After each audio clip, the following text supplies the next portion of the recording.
આપને ખબર હશે કે માંડવી દરવાજો જર્જરિત થયો કે 16મી સેન્ચુરીનો દરવાજો આટલા વખત પછી જર્જરિત થયો છે. એના રિપેરિંગની કામગીરી પણ આ વખતે સ્ટેન્ડિંગમાં ચડાવવામાં આવી છે. આમ અલગ અલગ જે ઇમારતો છે એનું સંરક્ષણ થાય અને સેમના સેમ મટીરિયલ વાપરી અને એનો ઐતિહાસિક વારસો જળવાય અને ઓરિજિનલ લુક જળવાય એ માટે કન્સલ્ટન્ટની નિમણૂક કરવાની જરૂર પડે. Already Modi and associate company consultant તરીકે 2017-18થી વડોદરા શહેરમાં કામ કરી રહ્યા છે. પણ બીજા અન્ય કન્સલ્ટન્ટ કે જે આ ફિલ્ડના એક્સપર્ટ હોય એને એમ પેનલ કરવાના આશયથી એક્સપ્રેશન ઓફ ઇન્ટરેસ્ટ તો પેપરમાં જાહેરાત આપી અને આપવામાં આવ્યો છે.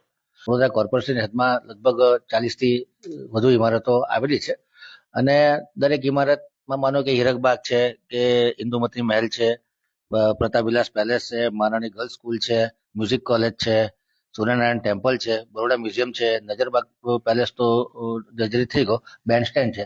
આ બધી અલગ અલગ ઇમારતો છે કે જે કોઈ મોટી ના હોય પરંતુ સયાજીરાવ ગાયકવાડ ડાયનેસ્ટી દ્વારા બનાવવામાં આવી હોય તો એનું સંરક્ષણ થાય એ દિશામાં કામગીરી કરવાની જરૂર લાગે.